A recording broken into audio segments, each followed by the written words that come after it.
différentes donc, à Nathalie Lapère sur la manière dont le genre a fait l'objet de débats ou de discussions. Alors là, on passe à l'université et qui mène à un processus progressif d'institutionnalisation. Et on verra, Nathalie Lapère va nous évoquer les différents enjeux. Et puis on reviendra dans la deuxième question sur les difficultés de ces nouvelles formes institutionnelles. Merci beaucoup pour votre invitation. Donc effectivement, je ne sais pas si on va faire le bond d'un siècle en avant, mais là on va aborder frontalement la question des études sur le genre, c'est-à-dire les enseignements et les recherches à l'université qui ont dans leur intitulé la question du genre. Hein. Donc là, le gros mot est vraiment imprimé voilà, dans les maquettes d'enseignement. Alors, on parle bien sûr du postulat que les enseignements sont genrés. Et on essaie de monter des enseignements pour un peu démonter ces logiques. Alors je vais tenter de suivre un peu le fil historique pour essayer de donner en tout cas un éclairage sur comment ça s'est passé, et notamment à travers la manière dont mes collègues, essentiellement des chercheuses féministes, m'ont transmis en tout cas cette histoire depuis à peu près une vingtaine d'années. Alors, je ne suis pas historienne, je suis sociologue, mais à la fois on m'a transmis cette histoire et j'en suis devenue actrice à un moment donné. Et c'est vrai qu'on est passé au fil du temps des études sur les femmes, ensuite sont venues les études féministes, et puis les recherches sur les rapports hommes-femmes, ou les rapports de sexe, et plus récemment la question des études sur le genre, a supplanté finalement dans le langage courant et aussi dans le langage scientifique. Finalement toutes les autres appellations. Alors je vais vous parler de l'expérience finalement que je connais bien, qui est celle de l'université de Toulouse, tout en tentant de l'articuler à ce qui s'est passé au niveau national et quels en ont été les enjeux. Alors en fait on a à peu près 45 ans de recul sur cette histoire, ce qu'on pourrait appeler les études genre, qui a démarré au début des années 70 à peu près, et qui a fait émerger à cette époque-là les premiers groupements en tout cas de recherche sur ces questions-là, et qui ont fait émerger des enseignements. Alors en fait, la première pierre de l'institutionnalisation des recherches féministes sur le genre, ça nous fait faire finalement un bond de 30 ans en arrière, parce que c'est vraiment... Il y a un colloque qui a marqué cette histoire, c'est le colloque de Toulouse de 1982, qui s'est intitulé « Femmes, féminisme et recherche ». Donc là, c'était la première manifestation scientifique d'ampleur. Vraiment, il y avait 500 ou 600 personnes chercheuses qui ont participé à cette manifestation scientifique, et qui s'est établi vraiment comme un champ de connaissances scientifiques directement issu du mouvement des femmes. Et quand on regarde l'énorme ouvrage qui en est sorti avec l'ensemble des communications, on voit qu'à la tribune se sont succédés toute une génération finalement de jeunes chercheuses qui sont devenues 10 ans, 20 ans, 30 ans plus tard les grands noms finalement, et les théoriciennes aussi qui ont forgé les outils et les concepts qu'on utilise toujours dans nos recherches. Donc on peut faire un peu la généalogie. Et c'est vrai qu'il y a eu un contexte favorable dans les années 80, donc suite au gouvernement, en tout cas au premier gouvernement Mitterrand. Et puis il y a des financements qui ont accompagné cette première pierre finalement, notamment le financement du CNRS qui avait financé plusieurs, ce qu'on appelait des ATP, des actions thématiques programmées sur les questions des femmes. Et dans ce sillage-là, il y a eu quelques postes fléchés sur la question des femmes, du féminisme, qui ont pu émerger dans les universités. Enfin, ça se comptait quand même sur les doigts des deux mains. Mais en tout cas, c'était un début de structuration de ces études féministes ou études sur le genre, études et recherches. Et il y avait cette volonté quand même de jeter les premières bases de structuration finalement et d'organisation de ce champ de recherche, notamment à l'époque Françoise Pic et de nos collègues qui avaient pris la tête d'une commission vraiment pour réfléchir à l'organisation et à la structuration de ces études-là. Et dans cette lignée-là, sur la fin des années 1980, il y a l'Association nationale des études féministes qui a pu naître et autour de ces enjeux. Donc la question était finalement comment faire en sorte de diffuser finalement ces savoirs au plus grand nombre, faire en sorte que les recherches puissent se diffuser. Alors il y a eu beaucoup de discussions, et notamment ces premières générations de chercheuses ont pris l'option finalement en tout cas pas suivre le modèle des études anglo-saxonnes, qui était celle des Women Studies. Donc il y a eu pas mal de débats, donc elles ont plutôt choisi de ne pas fonder finalement des départements autonomes pour traiter de cette question-là, mais plutôt d'essayer finalement, je dirais, d'irriguer l'ensemble des disciplines qui étaient, comme vous le savez, qui sont toujours largement marquées par une cécité sur ces questions, sur la place des femmes et du genre. Donc il y a vraiment eu toute une stratégie construite de s'intégrer, s'insérer au cœur des départements, des programmes et des disciplines. Alors bien sûr, il y a eu un certain nombre d'obstacles, vous l'imaginez bien, ça a été parfois très compliqué. Et à partir de cette période, a commencé vraiment, que ce soit à Toulouse mais partout en France, un travail de longue haleine pour commencer à monter tous ces enseignements et créer de nouveaux cours.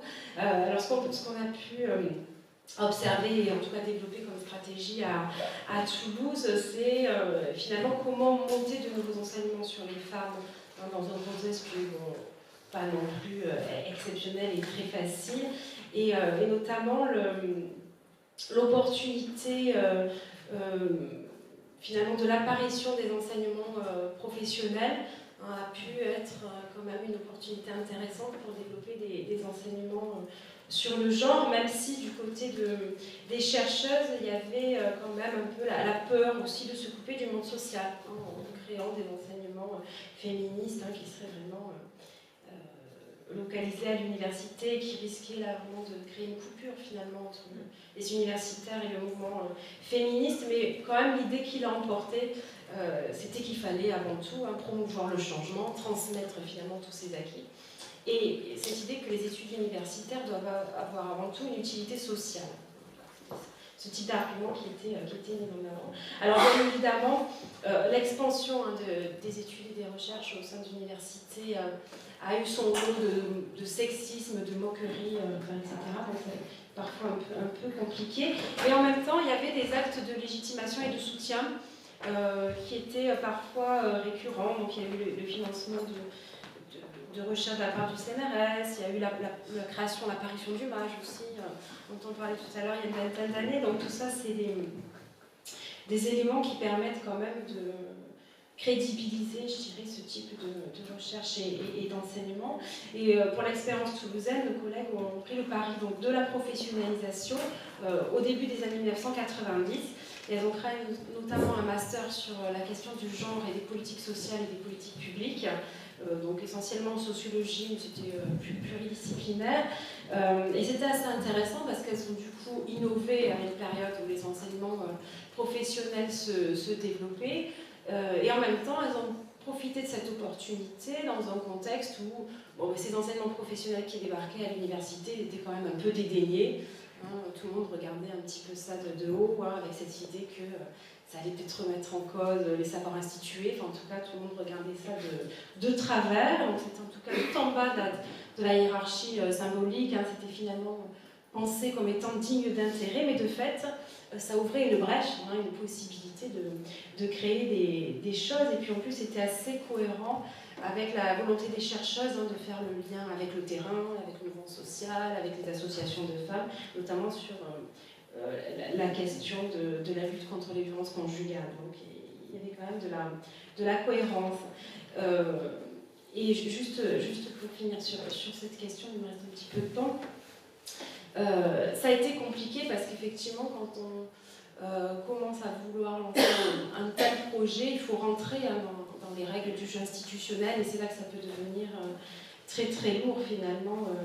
En tout cas, nos collègues racontent souvent à quel point ce labeur a été dur, parce qu'en fait, pour monter les dossiers, il a fallu multiplier les stratégies de présence, notamment se faire élire à toutes les instances possibles et imaginables, rentrer au conseil d'administration, être attentif et attentive à chaque fois que quelque chose pouvait être mis en cause, monter les dossiers, et du coup, il a fallu déployer quand même des socialisations à la fois politiques, syndicales, professionnelles. Enfin, on voit bien qu'il y a de multiples stratégies qui étaient menées en même temps pour faire en sorte de valider ce type d'idée, de pouvoir monter pour le coup une formation complète sur ces questions.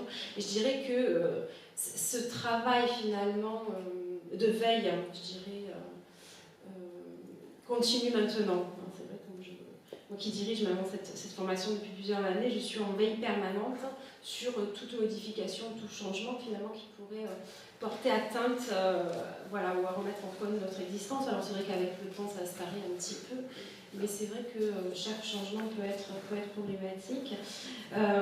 Et donc de fait c'est une génération aussi de chercheuses qui a eu beaucoup de détermination finalement, et parfois beaucoup de culot aussi pour pouvoir porter ce type d'enseignement, en tout cas beaucoup de courage et avec une dose aussi assez savante, je dirais, de compromis, avec des logiques institutionnelles qui sont quand même bien lointaines des fonctionnements, soit féministes, soit militants. Voilà, donc on quitte ce monde-là, mais en tout cas, ça a eu plutôt un certain succès, puisque finalement, des enseignements ont pu être créés de manière pérenne, des postes ont pu être créés, et des postes qui existent toujours. Donc il y a eu 2-3 postes qui ont été créés, et donc de fait, c'est plutôt positif. Et tout ça, de ces enseignements, ça a pu amener à la création ensuite de réseaux,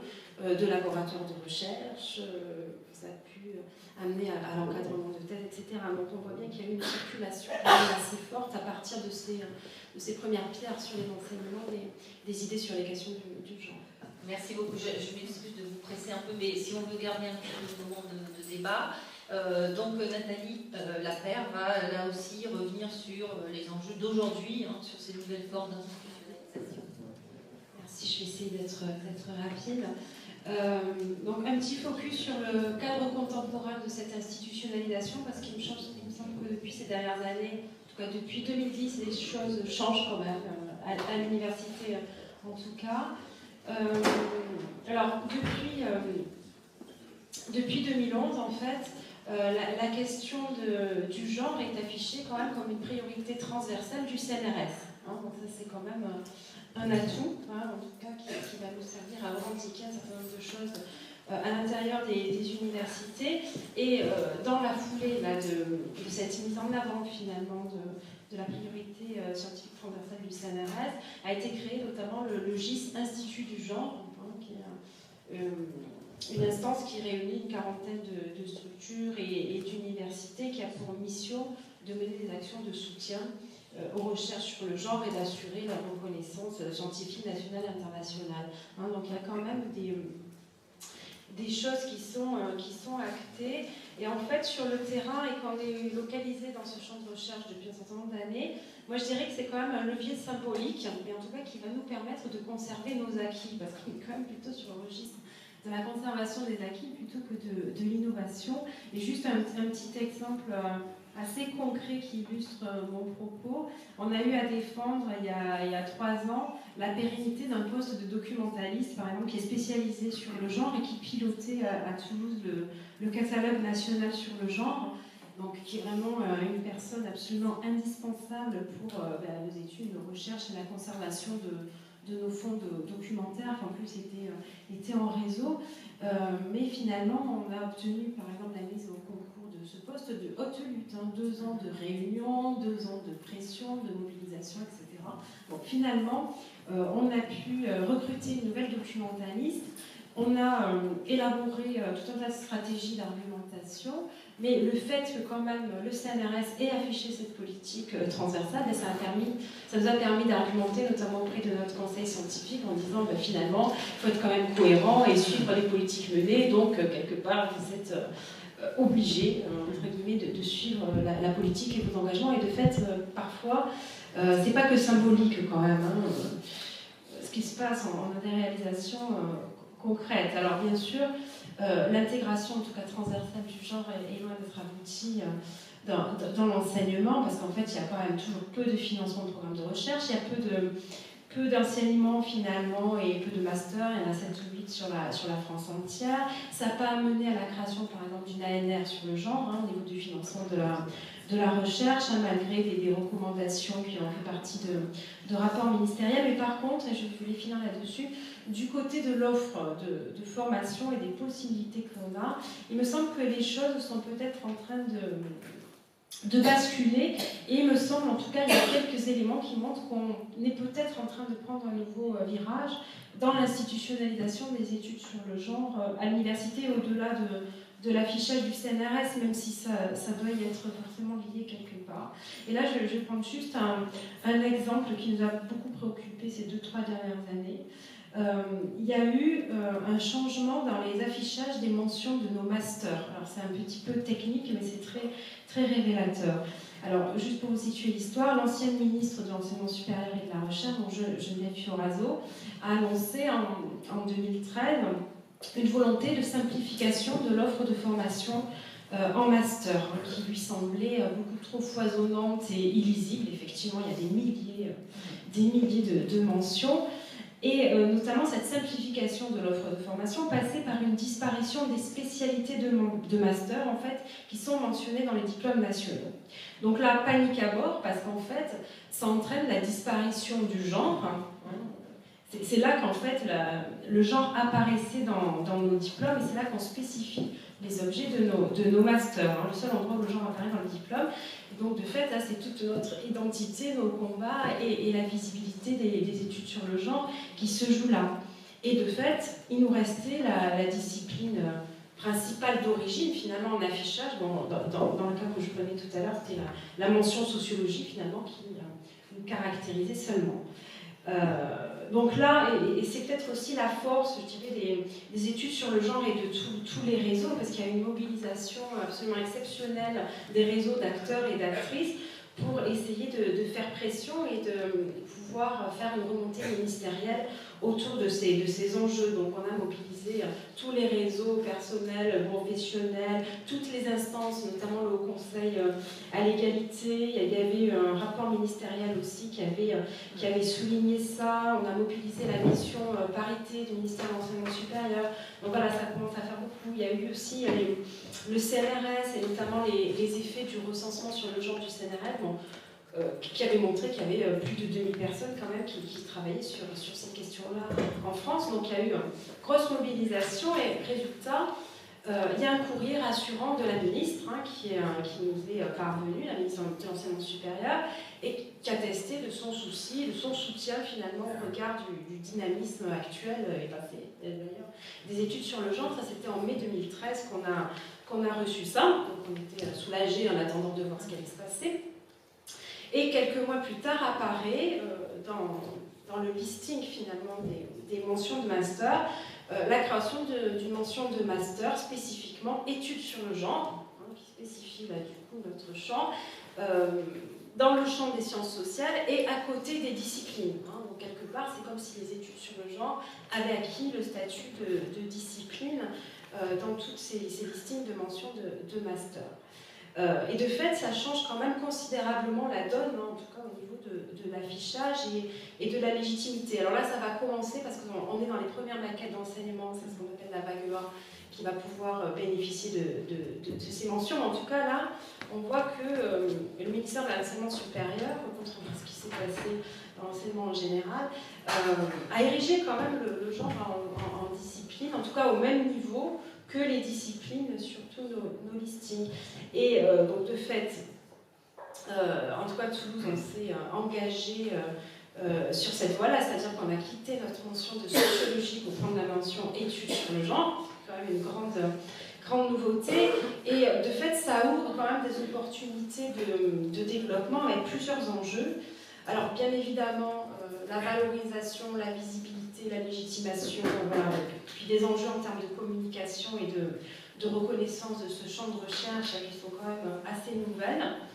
Et puis ça entraîne aussi des enjeux, notamment en termes de dotation horaire, de la formation. Après, c'est des choses un peu plus techniques, mais enfin, en tout cas, ça nous permet de limiter les dégâts, je dirais, à l'université de tous les processus de mutualisation auquel on peut être soumise, et puis ça nous offre de l'autonomie quand même dans la gestion de nos formations. Alors on peut se demander, est-ce que cette dynamique quand même qui est assez inédite va s'arrêter là, ou est-ce que ça va se poursuivre? Alors si jamais ça se poursuit, si jamais c'est confirmé peut-être dans les prochaines maquettes, ou amplifié, ça pourrait entraîner en France plein de choses finalement. À partir du moment où on a des mentions directes et premières en études sur le genre, on peut imaginer la création de départements d'études sur le genre, d'instituts d'études de genre au sein des universités, c'est tout à fait possible en regroupant un ou plusieurs masters. Ça pourrait permettre de créer des instituts indépendants ou davantage de fédérations de recherche sur les questions de genre, voire même un doctorat pluridisciplinaire études sur le genre, donc qui serait plus généralisé, et voire même, pourquoi pas, une section du Conseil national des universités en études sur le genre, qui est un projet qui est aussi dans les cartons de certaines instances. En tout cas, tous ces éléments-là nous montrent que finalement on a aussi différentes options pour l'avenir, et qui sont relativement en rupture quand même avec l'histoire de l'institutionnalisation des études sur le genre jusqu'à présent. Et ça se croise, je finis là-dessus quand même, avec le succès quand même qu'on a à l'université autour des études sur le genre. On voit que d'année en année, on voit quand même augmenter nos effectifs, que ce soit dans les cours de licence, dans les masters et voire les thèses. Donc ça soulève aussi quand même des enjeux de professionnalisation derrière, sur ce qu'on peut appeler, je sais pas, les métiers du genre et de l'égalité, qui sont aussi en émergence et aussi toujours en quête de légitimation.